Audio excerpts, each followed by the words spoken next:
A sua Bíblia comigo aí, Eclesiastes capítulo 11, versos de 1 a 10. Lança o teu pão sobre as águas, porque depois de muitos dias o acharás.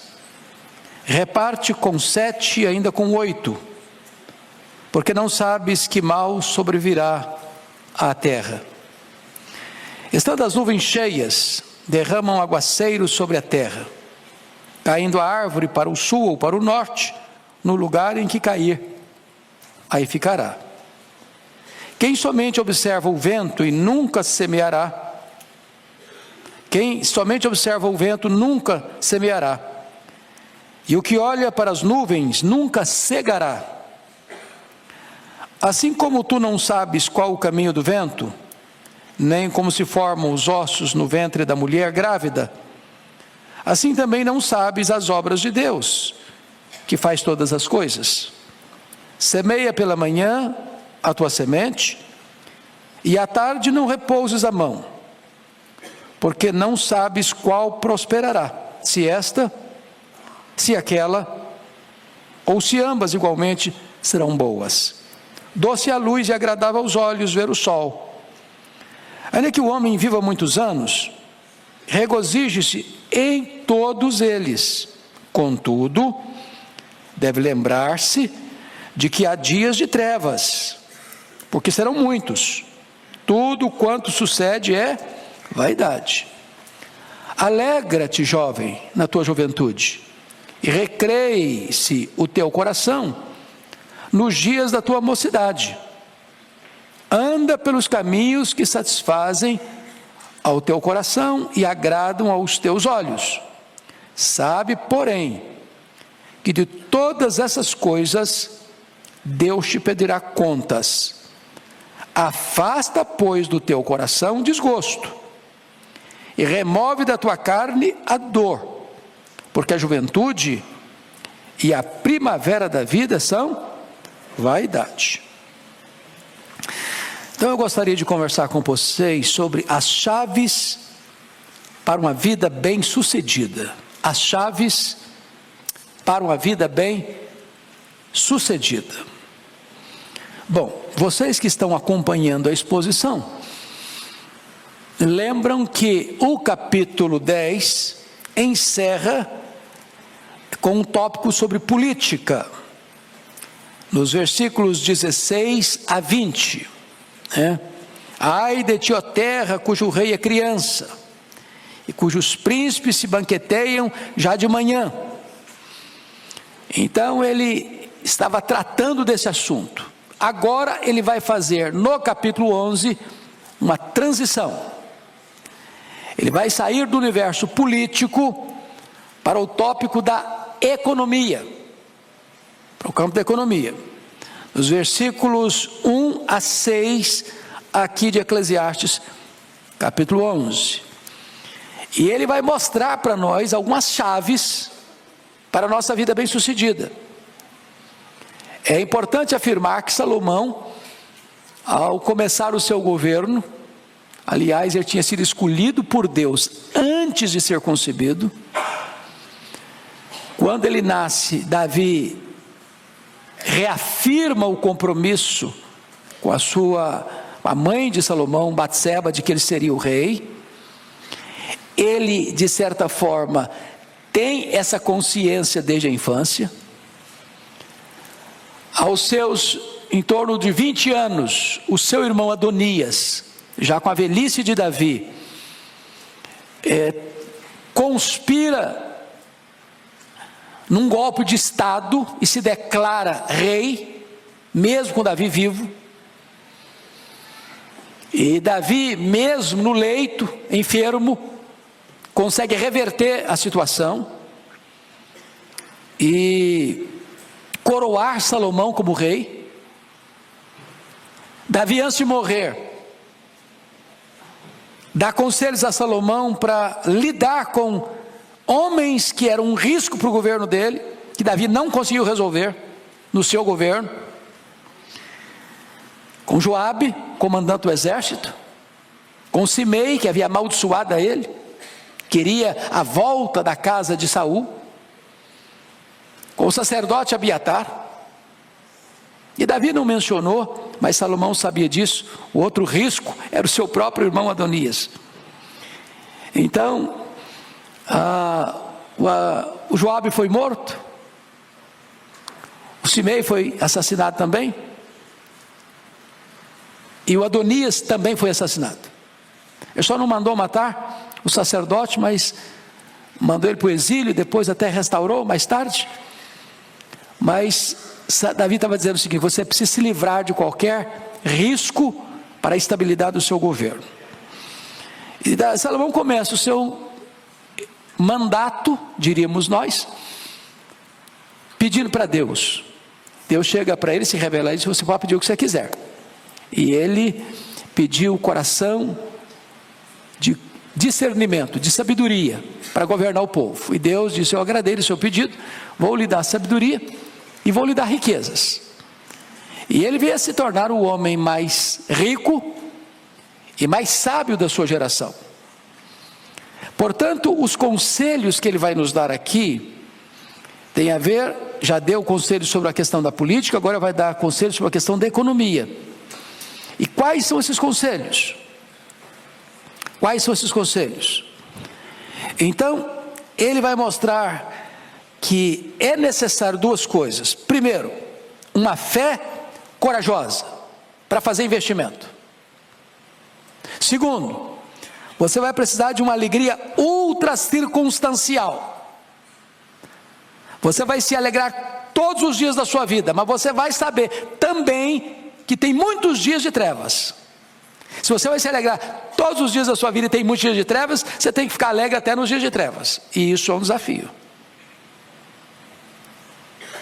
Há investimentos que você tem que ter fé. Você não vê, mas você investe. Você não controla, mas você investe. Você não administra, mas você investe. Ele vai mostrar para nós, nesse texto que nós vamos expor, que hoje temos, com o avanço da ciência, mais longevidade. A expectativa de vida hoje aumentou. Poderíamos dar o próprio exemplo de Davi. Quem lembra com quantos anos Davi morreu? Alguém se lembra? Quantos anos? 70 anos. O que é que a Bíblia diz de Davi? Que ele morreu muito velho. Muito velho. Com 70. 70 nós estamos assim. Ó, pensa num camarada animado. Né? Ele morreu muito velho com 70. Então nós temos hoje mais expectativa de vida, mas não temos melhor qualidade de vida. Ou seja, não basta viver mais, é preciso viver melhor. Não basta viver muito, é preciso viver bem.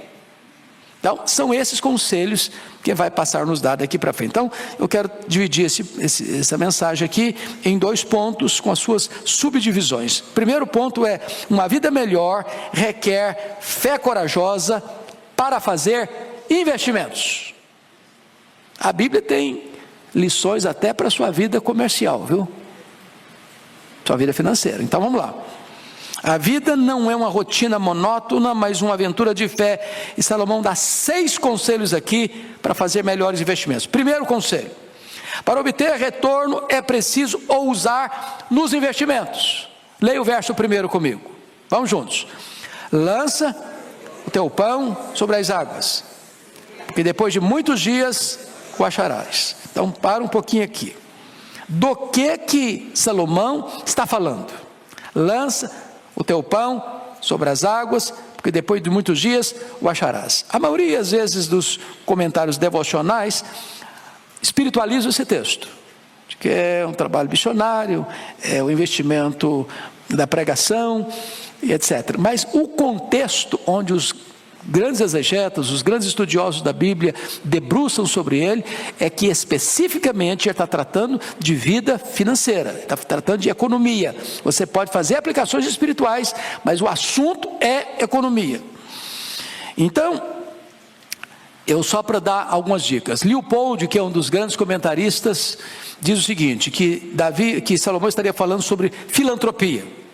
Então, você, lá os seus pães sobre as águas, ajuda o pobre, Ajuda o necessitado. Amanhã, quem sabe é você que está necessitado e você vai ser ajudado. Outros pensam que está falando sobre semeadura nas bordas dos rios, depois que o aguaceiro secou.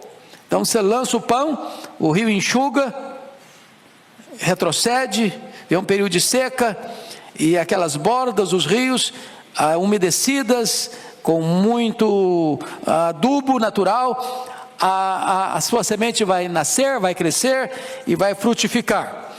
Sidney Greidanos quer atender esse texto como dar esmolas, né? Você vai ajudar as pessoas, e até as pessoas que você nunca viu, além do rio, além do mar. Faça investimento ousado. Mas, na verdade, do que Salomão está tratando aqui? E a essência do que ele está tratando aqui, quando ele diz, lança o teu pão sobre as águas, porque depois de muitos dias o acharás, você vai encontrar no contexto de 1 Reis. Ele está tratando aqui do que nós poderíamos chamar de comércio internacional. Ele está tratando aqui do comércio dos navios que transportavam as riquezas de um lugar para o outro. Ele está falando aqui de produtos que você exporta, de produtos que você importa. Ele está tratando aqui agora dos riscos da navegação naquela época. Tinha risco de quê? De naufrágios, porque as embarcações eram frágeis. Tinha risco de quê? De piratas que tomavam e assaltavam os barcos ou os navios no meio do mar. Ele está falando aqui de investimentos que você vai fazer e que às vezes corre risco. Então vamos dar uma conferida nisso na própria vida dele. Abra aí comigo, por favor, em 1 Reis, capítulo 10. Ele vai contar a sua própria experiência. O que ele usava nesse sentido aí. 1 Reis, capítulo 10.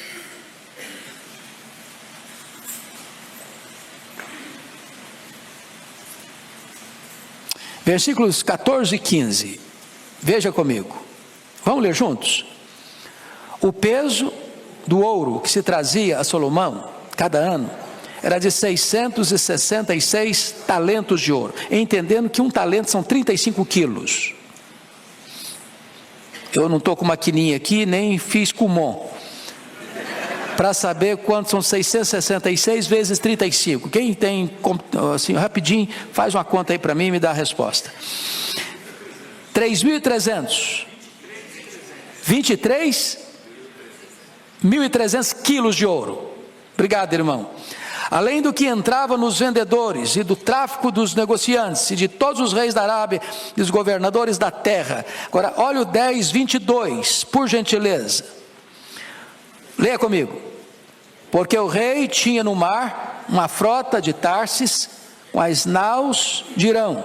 De 3 em 3 anos voltava a frota de Tarsis trazendo ouro, prata, marfim, bujos e pavões. 23.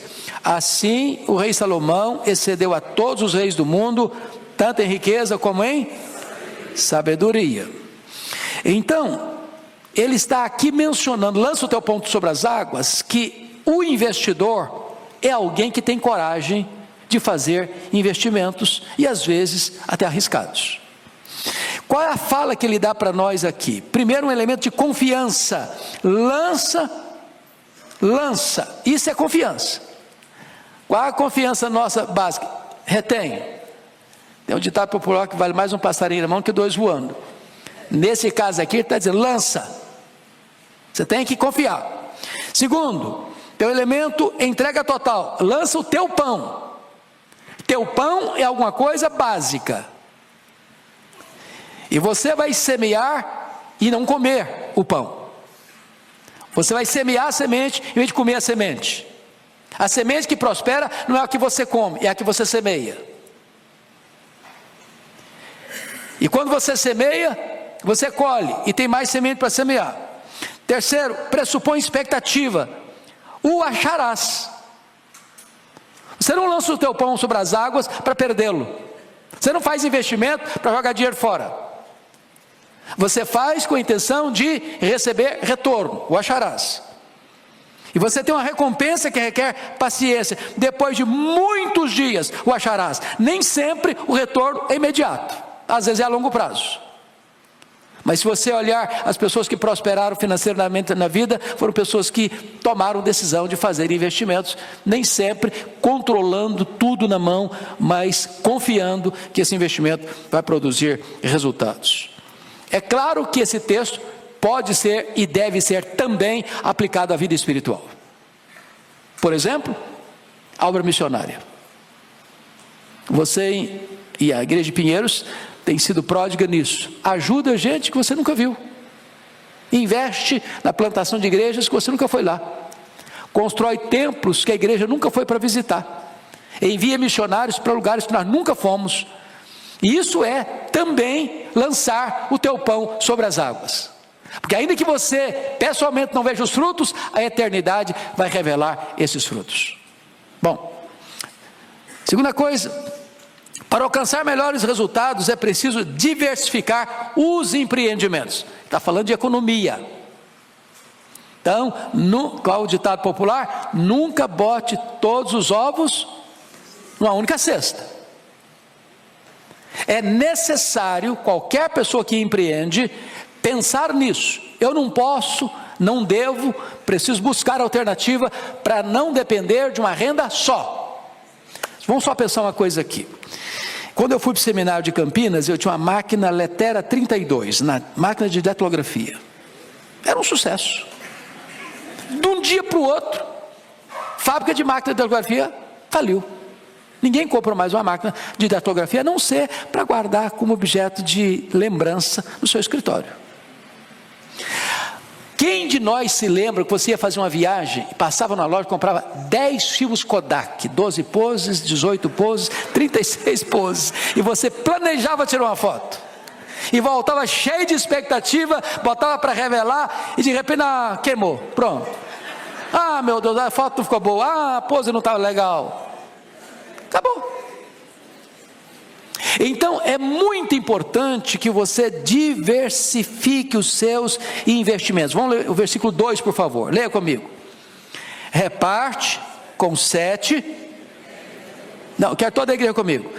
Reparte com 7 e ainda com 8, porque não sabes que mal sobrevirá à terra. Então você deve distribuir seus bens em vários investimentos e não apenas num único negócio, numa única área. Não é um sábio conselho?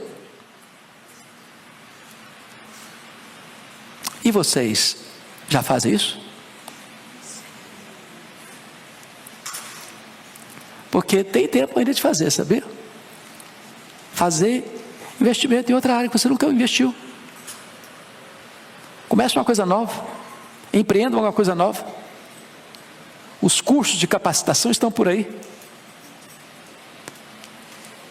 Porque às vezes, irmãos, a gente tem um esforço grande demais e um resultado pequeno demais, por falta de habilidade de diversificar os investimentos. Agora, vamos fazer agora a aplicação mais espiritual, embora o texto é de economia. Todos os estudiosos dizem que ele está tratando de economia. Mas nós podemos usar esse texto também espiritualmente. Nós podemos diversificar o nosso portfólio de investimento no reino de Deus. Tem gente que entrega o dízimo, louvado seja Deus, mas só o dízimo também. Ele não dá 1 centavo de oferta. Ele não investe em mais nada. Então abra o leque. Abra o leque. Ajuda. Seja generoso, seja pródigo no ofertar. Mais bem-aventurado é dar do que receber. Então, na medida que você vai abrindo, reparte com 7 e ainda com 8, porque não sabes que mal sobrevirá a terra. Sabe o que ele está dizendo? Pode vir um mal, e pode vir um tempo de escassez. E se você está falando de investimento, essa área aqui deu problema, aquela outra área está prosperando. Eu sou lá da região rural, e eu sempre converso isso com meu irmão. Você planta café, você planta a pimenta do reino, você cria gado. Tem uma hora que o boi está muito ruim, não dá, não vai, não funciona, o preço está baixo demais, não tem comércio. Mas aí o café resolve. O café não resolveu, de repente a pimenta resolve. Você tem que diversificar. Você não pode botar todos os ovos numa cesta só. E no reino de Deus você vai abrir este leque para fazer novos e maiores investimentos. Terceiro conselho de Salomão: o plano de Deus é certo, por isso importa avançar. Verso 3, leia comigo. Estando as nuvens cheias, derrama aguaceiro sobre a terra, caindo a árvore para o sul ou para o norte, no lugar em que cair, aí ficará. Ele está falando aqui daquilo que é a inexorabilidade dos planos de Deus. Você não muda, você não sabe se ela vai cair nem para a direita ou para a esquerda, ou para o norte ou para o sul. No lado que ela cair, ela vai ficar. Tem coisa na vida que você não administra, você não controla, não depende de você. Então, o que ele está dizendo é o seguinte: aquilo que é inexorável, que vai acontecer, querendo você ou não, gostando você ou não, planejando você ou não, administrando você ou não, que você não domina, não controla, não pode levar você à inatividade. Não vou fazer porque eu não controlo. Eu não vou investir porque eu não tenho todos os elementos na mão. O que não administramos não pode paralisar a nossa ação naquilo que nós administramos. Salomão está falando de resultados inevitáveis das escolhas humanas. Então, o que ele está mostrando? Estando as nuvens cheias. As nuvens estão o quê? Vazias ou cheias? Cheias. Lutero dizia: imite a generosidade das nuvens. Delitzsch disse: não se pode controlar a natureza, portanto devemos nos preparar para o pior. Para o pior. Estando as nuvens cheias, derrama aguaceiro sobre a terra. Você está pensando no furacão Milton? As nuvens estão cheias, a meteorologia descobriu que está vindo, e louvado seja Deus, chegou um pouco mais fraco do que se previa, embora tenha feito tanto estrago. E eu não estava aqui na noite de sexta para sábado, mas São Paulo viu um pouquinho do Milton chegando para cá também, né? Ventos de mais de 100 quilômetros em São Paulo, né? A cidade boa parte sem energia. Você não administra isso, você não controla o tempo. Mas o fato de você não controlar o tempo não pode impedir você de fazer investimentos. O país está em crise, a economia está derretendo. Eu estava lendo essa semana que alguns milhares de milionários do Brasil estão saindo do Brasil para fazer investimentos em países mais seguros, com políticas econômicas mais sólidas, com garantias jurídicas mais consistentes. Ok, e você que não vai sair? Vai ficar de braço cruzado? Vai ficar com medo? Vai parar? Vai fechar a sua empresa? Vai fechar seu negócio? Ou você vai crescer na crise? Ou você vai avançar mais? Porque você pode estudar a história dos vencedores. Eles cresceram na crise. É no campo da batalha que se forja o soldado. É nas procelas do mar que você forma um bom marinheiro. É na crise da economia que algumas pessoas se tornam mais ricas. Porque ousam, porque têm coragem, porque lançam o seu pão sobre as águas. Porque apesar do aguaceiro das nuvens, ele continua investindo, ele continua trabalhando, ele continua buscando novas alternativas. É disso que Salomão está tratando. Quarto conselho: não espere tempo favorável, importa trabalhar. Versículo 4, leia comigo todo mundo. Quem somente observa o vento nunca semeará, e o que olha para as nuvens nunca cegará. Nas mídias brasileiras tem até uma piadinha que todos vocês já viram, né? Dois caipiras lá no campo, um olha para o tempo assim, tinha uma nuvem lá no horizonte. Ih, vou trabalhar não, olha a tempestade que vai chegar aí. Conhece gente assim? Que busca desculpa para ficar em casa, dormindo à tarde. Preguiça, moleza, corpo mole. O que ele está mostrando para nós? Adiar o trabalho por causa da preguiça é um desastre. É um desastre. Olha a ilustração que ele deu no capítulo anterior, no capítulo 10, versículo 18. Você lê comigo, 10, 18. Pela muita preguiça, desaba o teto. Pela frouxidão das mãos, goteja a casa. O que ele está falando aqui? Quem estava na aula passada? Ele está mostrando que começa uma goteira na casa. Quem já teve goteira em casa aqui? Todo mundo, né? Todo mundo sabe que é uma goteira. Aí qual a solução imediata? Vai lá e bota um balde. Está pingando um balde. Não conserta o telhado depois que a chuva foi embora. Aí na próxima chuva, não basta um balde, tem que ser uma bacia. Aí passou a chuva, não consertou também. Aí apodrece o caibro. A próxima chuva pode desabar o teto da cabeça dele. Preguiça e adiar a solução que precisa ser resolvido agora. O que ele está nos informando aí, meus irmãos, no versículo 4? Quem somente observa o vento, as dificuldades, as intempéries, o ambiente não favorável, não semeia, não trabalha, não investe, não se move. E aí o que acontece? O desastre virá. Quem observa o mau tempo nunca semeia. Se não semeia, não colhe. Qual é o agricultor que só planta se o clima está bom? O agricultor planta todo ano, todo ano, todo ano. E ele não administra o tempo, ele não administra a chuva, mas ele prepara a terra todo ano, todo ano, todo ano. Essa semana eu falei com meu irmão lá no interior do Espírito Santo. Ele estava meio angustiado, desesperado, porque o ano passado a colheita foi fraquíssima de café, fraquíssima, não produziu nem 50%, chegou o maior preço da história do café, R$1.500 uma saca de café, mas não tem café. Aí veio a chuva, florou como nunca, aí a seca de novo. E o desespero. E ele disse, se passar mais 15 dias de sol, não vamos perder a safra desse ano também, inclusive a lavoura. Eu falei, calma, você não administra o tempo.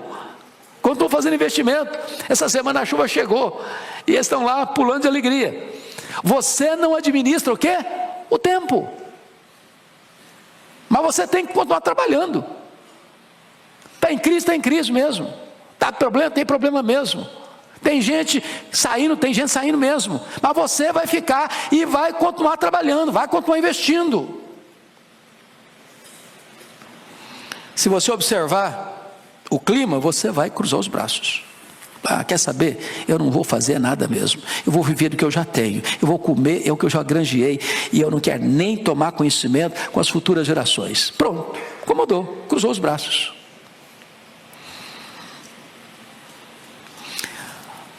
Se você olhar, os grandes líderes nasceram do ventre da crise. Esse foi Davi, por exemplo. Davi nasceu no ventre de uma crise.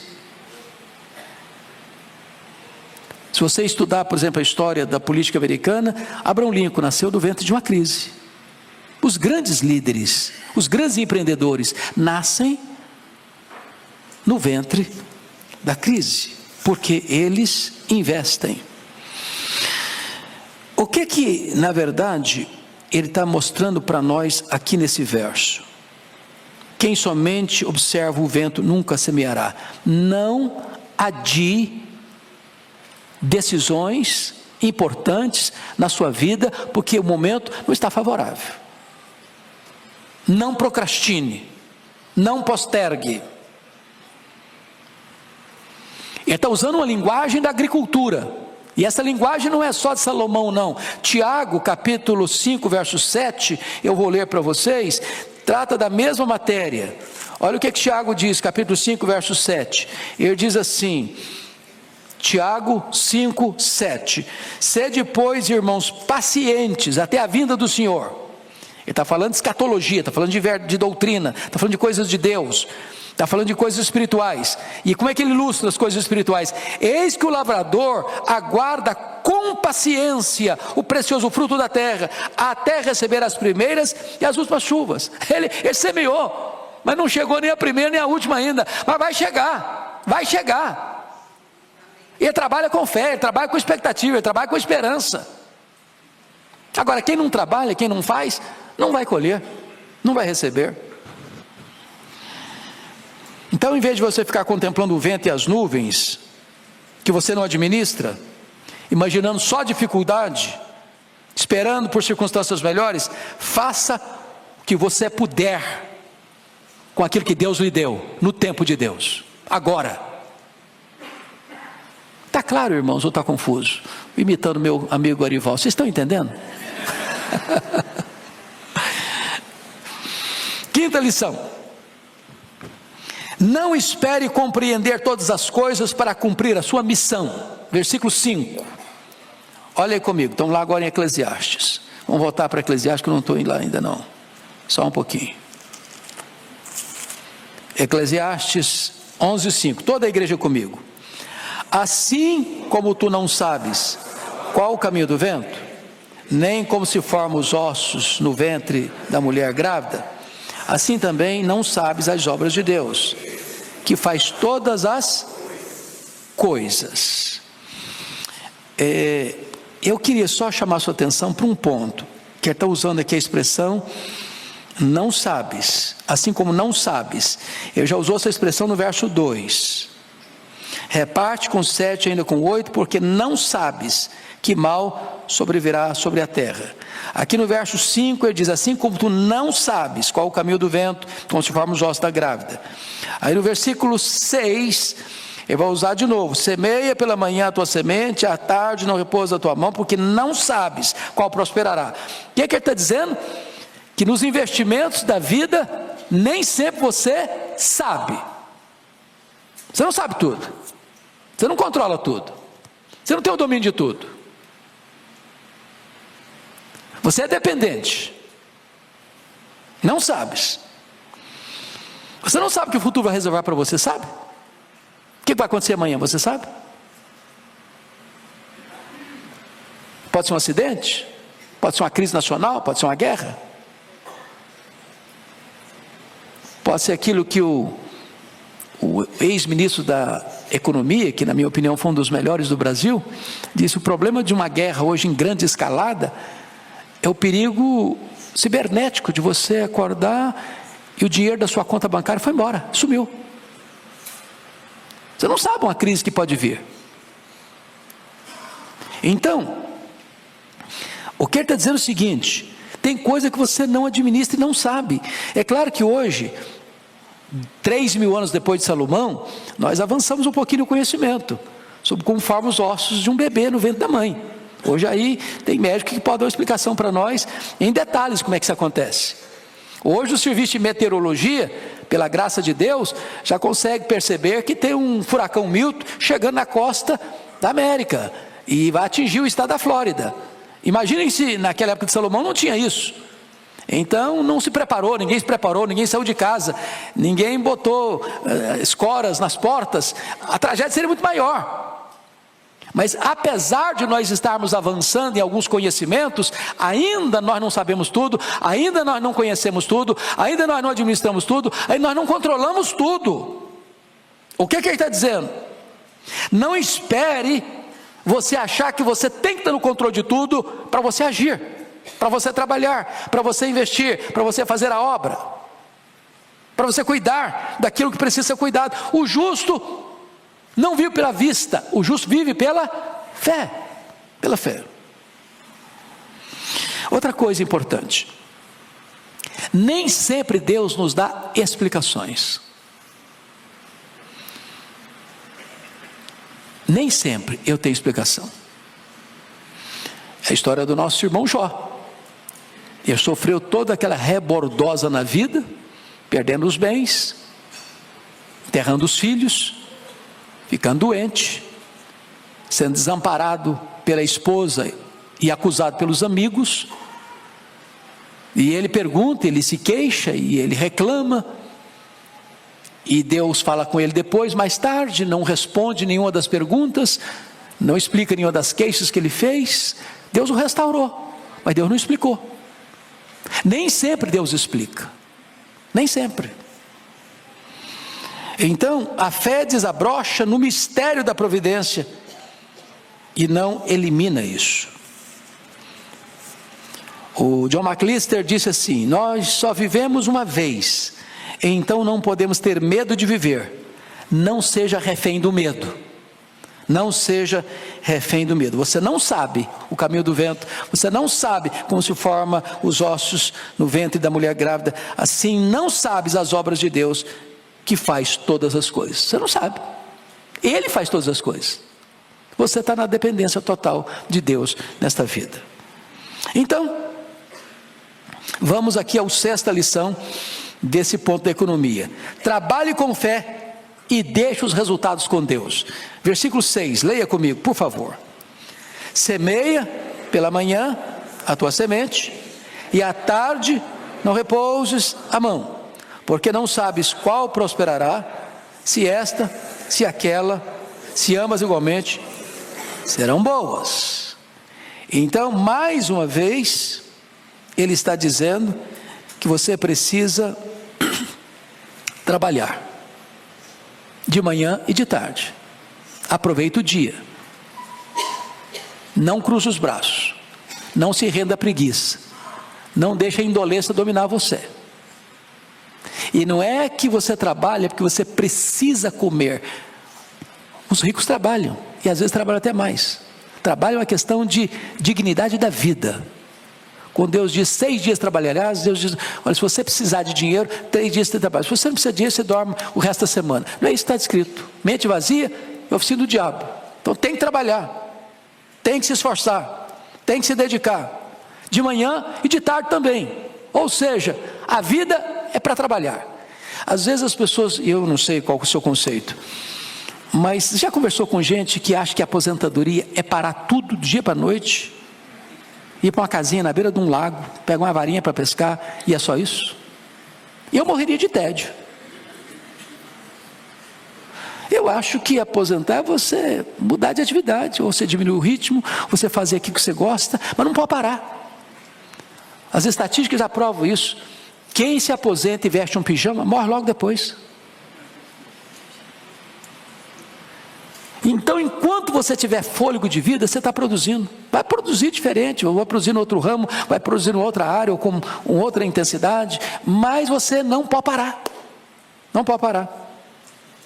Semeia pela manhã a tua semente, à tarde não repousa a mão. E aí ele está dizendo o seguinte: você não administra resultados. Melhor ilustração para mim da Bíblia é a parábola do semeador. Saiu o semeador a semear. Parte da semente caiu na beira do caminho, as aves comeram. Parte da semente nasceu no meio da pedra, do pedregulho, a raiz secou. Parte da semente caiu no meio do espinheiro, ela foi sufocada. A outra parte caiu em terra boa e produziu a 30, a 60, a 100 por 1. Se você parar para perceber, só 25% do seu trabalho rendeu o resultado. Você não administra isso. Resultado não é com você, é com Deus. Agora, semear é com você. Se você não semeia, você não colhe. Se você semeia pouco, você colhe pouco. Se você semeia muito, você colhe muito. Mas você não administra o tempo. Você não administra as intempéries. Se você perceber, tudo lutou contra essa semente. Tudo. A semente que caiu no solo, o que aconteceu com ela na beira do caminho? Quem lembra? Vieram os homens e pisaram a semente. E vieram as aves dos céus e comeram a semente. Sabe qual é a semente que o diabo come? É a semente que os homens pisam. A outra semente, quem conspirou contra ela? Os espinhos. A outra semente, quem conspirou contra ela? As pedras. Então quem está conspirando contra a semente? O diabo, os homens, as aves. as pedras, os pássaros, o elemento racional do homem, o elemento espiritual no diabo, o elemento insensível nas pedras, o elemento vivo nas aves, tudo conspira contra a semente. Você não administra isso, mas uma cai na terra boa, e vai produzir a 30, a 60 e a 100 por um. Tem uma aplicação espiritual maravilhosa, porque a parábola de Jesus é espiritual. Então, você prega um evangelho poderoso, e você não sabe quem vai crer e quem não vai crer. Alguns vão cair em solo tão duro como um chão de estrada, que os homens pisam, e o diabo come a semente.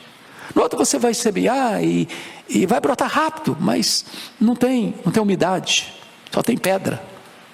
Outro vai cair, mas um coração muito concorrido, com muitas ansiedades, preocupações, com riquezas, com prazeres, e não vai prosperar. Mas a outra vai prosperar. Então, não pare de pregar, não pare de falar, não pare de semear, não pare de trabalhar. Essa é aqui a ideia. Eu fico pensando, por exemplo, semear em todo tempo, em todo lugar, em todas as circunstâncias.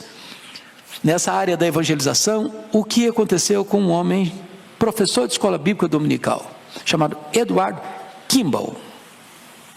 Quem já ouviu falar em Edward Kimball? Vocês sabem para quem ele falou de Jesus? Edward Kimball. Ele falou para um adolescente. E não foi na sala de aula da escola dominical, não. Porque professor de escola dominical não deve dar aulas apenas dentro da sua sala. Ele é professor. Ele vai lá no trabalho do fulano, vai lá na casa do Beltrano, vai lá na empresa do Cicrano, e aproveita um tempo para falar de Jesus. Sabe para quem ele falou? E levou a Cristo? Dwight Lima Moody. A história não sabe muito bem quem é Edward Kimball, mas a história conhece muito bem quem foi Dwight Lima Moody, o homem que levou mais de 500 mil pessoas a Cristo. Você não sabe qual é a semente que vai produzir? Semeia. Semeia as crianças, os adolescentes, aos jovens, aos casais, aos idosos. Quem sabe Deus levanta um novo Billy Graham? Quem sabe Deus levanta um novo Moody? Quem sabe Deus levanta um novo Spurgeon? Semeia. Bom, vamos sair para o segundo ponto agora, que é uma vida melhor requer, agora já parou a economia, acabou a lição de economia. Vamos entrar para o outro ponto agora. Uma vida melhor requer alegria apesar das circunstâncias. Primeiro ponto, deleite-se na luz, versículo 7, leia comigo. Doce é a luz, é agradável aos olhos ver o sol. O que está dizendo, gente? Você conhece gente que acorda às 10 horas da manhã? Você liga para ele 10 horas e está com a voz amarrotada?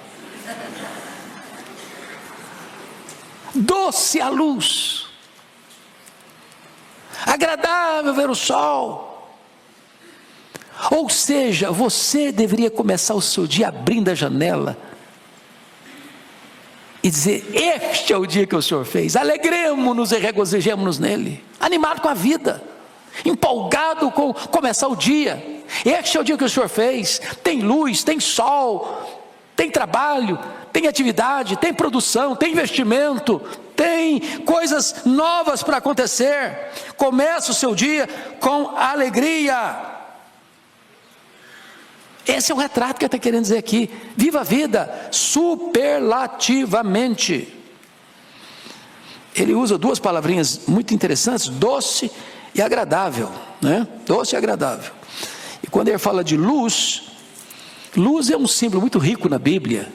O próprio Deus é luz, a verdade é luz, a santidade é luz, o conhecimento é luz. Então, começa o seu dia empolgado desta forma, viva exuberantemente. Segunda lição: viva a vida com prazerosa alegria. Versículo 8a, leia comigo.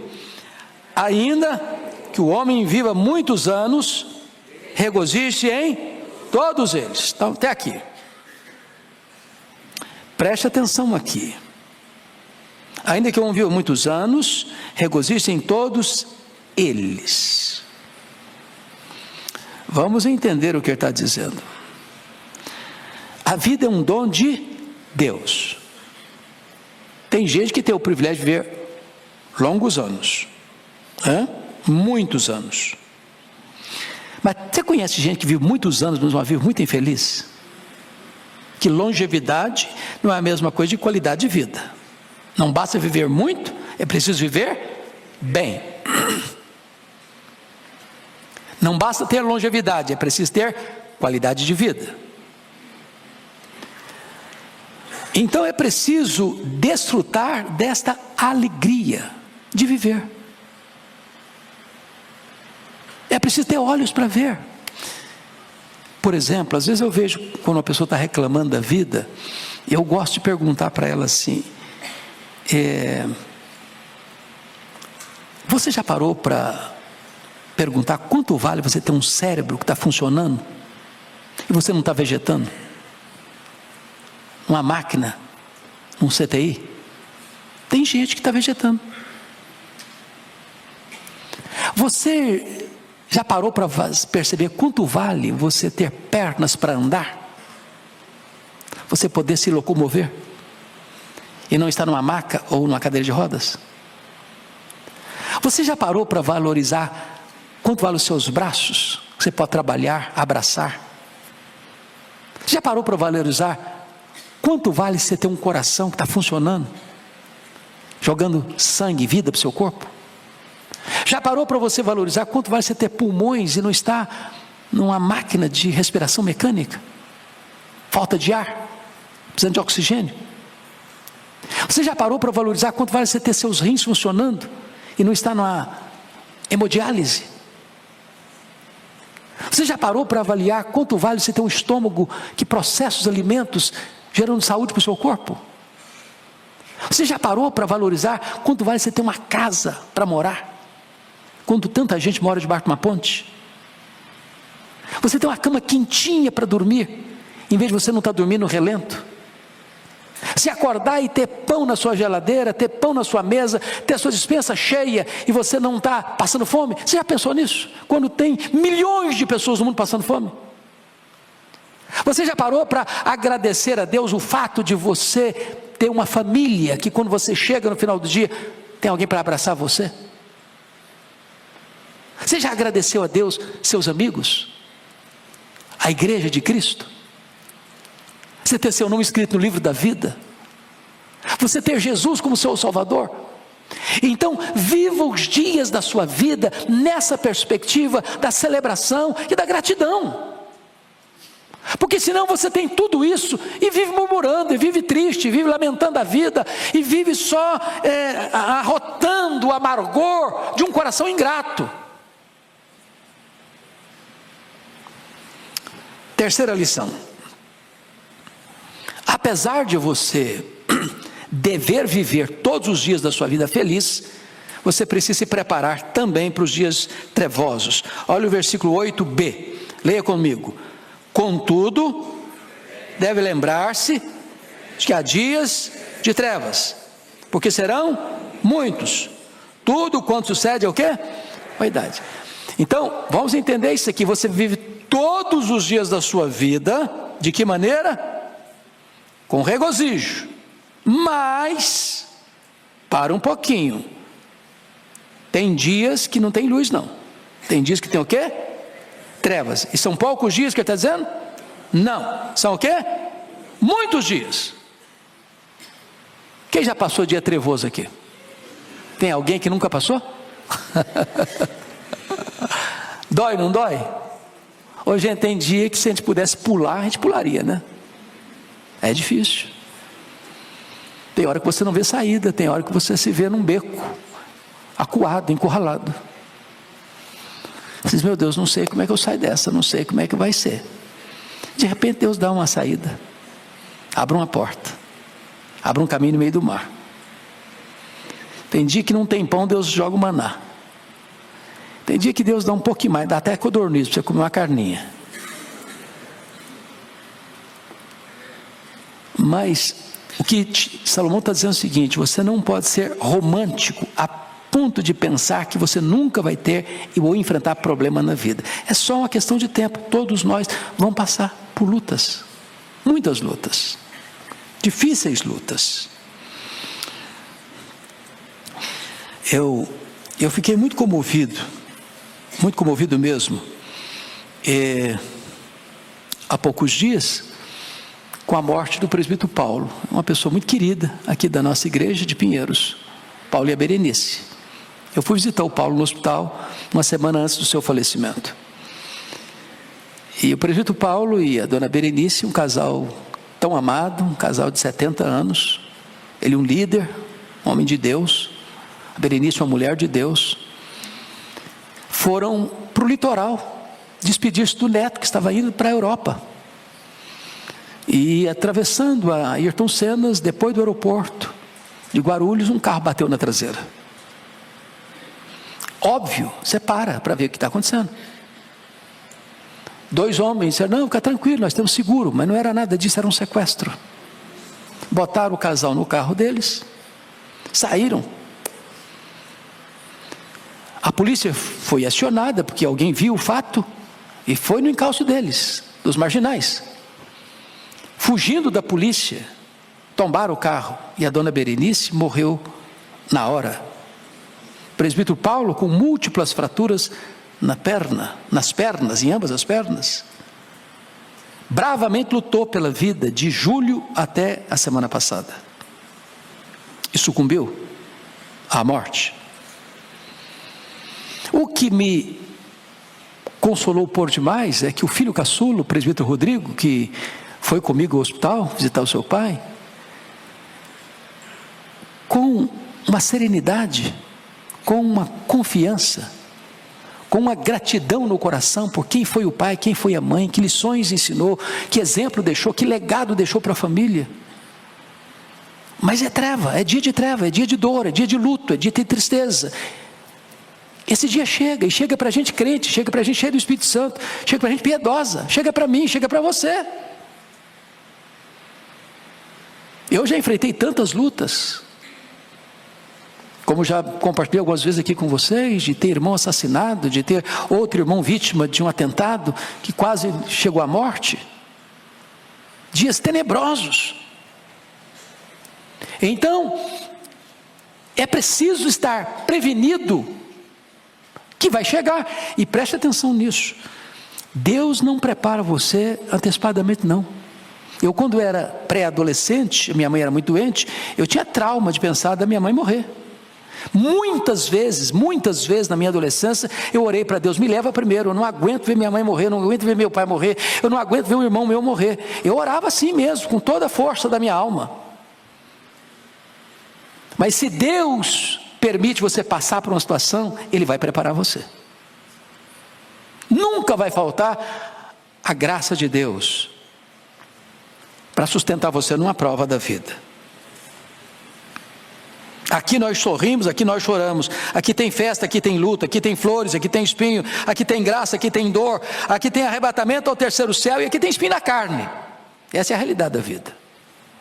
4ª lição: viva a sua juventude com superlatividade. Versículo 9, parte A. Vamos ler juntos?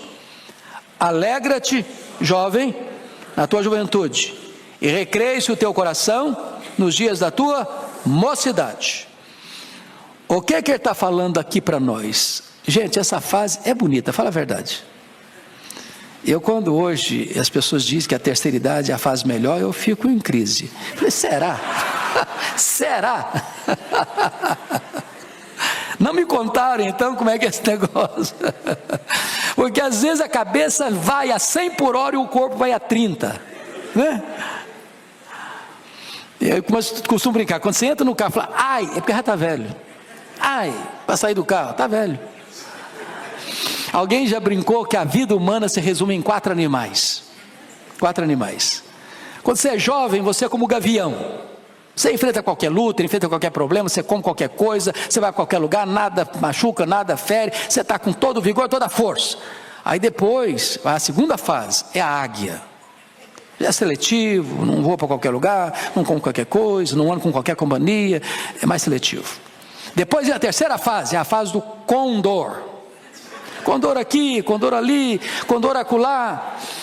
E aí vem a quarta fase, é o javali. Javali para isso, javali para muita coisa. São as fases da vida. São as fases da vida. Né? Então, enquanto você está jovem, com vigor, você aproveita a vida. Agora, aproveita com um certo grau de responsabilidade. Né? Então, você precisa de alegria, ela deve caracterizar a vida interior. Né? Alegra-te, jovem, na tua juventude, recreia o teu coração. Vida interior, não é alegria pecaminosa, mundana, é alegria bonita. O que diz lá o Salmo? Guardo no coração a tua palavra, para não pecar contra ti. Guarda a melhor coisa, a palavra, guarda no melhor lugar o coração, guarda com o melhor propósito, não pecar contra Deus. Quinta lição: desfrute sua juventude com alegria santa. Versículo 9b, leia comigo. Anda pelos caminhos que satisfazem o teu coração e agrada os teus olhos, sabe, porém, que de todas essas coisas Deus te pedirá conta. Então, não é que jovem tem que curtir a vida no mundão aí não. Porque tem gente que acha que juventude passa e o cara tem que curtir agora, curtir todas. Isso é errado, isso é pecado. Até porque se o mundo tivesse dando mesmo felicidade, o mundo estava uma maravilha. Os prazeres do mundo são falsos, o pecado é um embuste, o diabo é um farsário, ele promete e não entrega. O pecado vai levar você mais longe que você gostaria de ir, vai reter você mais tempo que você gostaria de ficar, e vai lhe custar um preço mais caro que você gostaria de pagar. Então as alegrias do jovem é na presença de Deus, é na casa de Deus, é aqui que tem plenitude de alegria. Sexta lição: saiba que você prestará contas a Deus. Versículo 9, versículo C. Sabe, porém, que de todas essas coisas Deus te pedirá contas, das suas palavras, das suas ações, das suas omissões e até dos seus desejos secretos. É por isso que Paulo diz para Timóteo: fuja das paixões da mocidade. E quando ele está falando de paixão da mocidade, ele está especificamente levando para o lado do campo sexual. Tem coisas que você enfrenta, tem coisas que você foge. O diabo você enfrenta. Sujeitai-vos a Deus, resistiu o diabo, e ele fugirá de vós. Pecado da carne, tentação sexual, não tem ninguém forte. Só vence fugindo, só vence correndo, só vence fazendo o que Daniel, o que José do Egito fez: larga a capa na mão da mulher e vaza, porque do contrário não consegue. Sétima lição: remova da sua vida tudo que lhe traz sofrimento. Versículo 10, parte A, leia comigo. Afasta, pois, do teu coração o desgosto e remove da tua carne a dor. Então tem coisa que você sabe que vai ser problema. Hoje pensa comigo aqui. Quem é que hoje não sabe que fumar um baseado de maconha vai ter problema? Quem hoje não sabe que cheirar um papelote de cocaína não vai dar problema? Quem hoje não sabe que fumar uma pedra de crack vai dar problema? Quem hoje não sabe que numa relação sexual maluca, sem qualquer critério de responsabilidade, vai dar problema? A pessoa sabe, mas vai assim mesmo. Então o que é que Salomão está dizendo? Olha, tem coisas na vida que vai gerar desgosto, vai gerar dor física, emocional, moral, espiritual. Então não entre aí, não vá nesse lugar, não ande com essa pessoa, não frequente esse ambiente. Fuja. Bom, vamos terminar. O último ponto. Esteja certo de que a juventude é fugaz e passageira. Como é que termina o versículo? Porque a juventude e a primavera da vida são vaidade. Ô, gente, não tem jeito. Aqui não dá para congelar. Tem muita gente aí querendo sair do Brasil, sair do planeta, sair pesquisando os universos do mundo aí, para tentar driblar a velhice e a morte. Não tem jeito não. O tempo vai esculpindo em nosso rosto algumas rugas indisfarçáveis. Esse é o ponto. A beleza vai murchando, igual maracujá. Tem jeito. Eu acho que as meninas são mais espertas do que os homens. Aliás, sempre foram. E elas driblam isso melhor que os nós, sabia? Um bom cosmético ajuda muito. A corda é um caos. Bota um bom cosmético, vira um cosmos. Mas chega uma hora que ainda que o afamado cirurgião plástico Pitangui ressuscitasse dos mortos, não tem mais jeito. As pernas ficam bambas, os joelhos trôpegos, as mãos descaídas, os olhos embaçados. E os entendidos dizem que cada fio de cabelo branco que brota na sua cabeça é a morte chamando você para um duelo. Deve ter um exército acampado ao meu redor já. Tem jeito não. Juventude passa. Se você pôr a sua confiança, sua autoestima na beleza que você vê no espelho quando você é jovem, você vai ficar frustrado. Porque chega uma hora que até você está convencido que você não está com essa cocada preta toda. E, gente, sou eu mesmo. Né? Pior que os homens só engordam numa região do corpo. É uma benção, né? O cara fica com a perna fina e a barriga grande. É uma tristeza.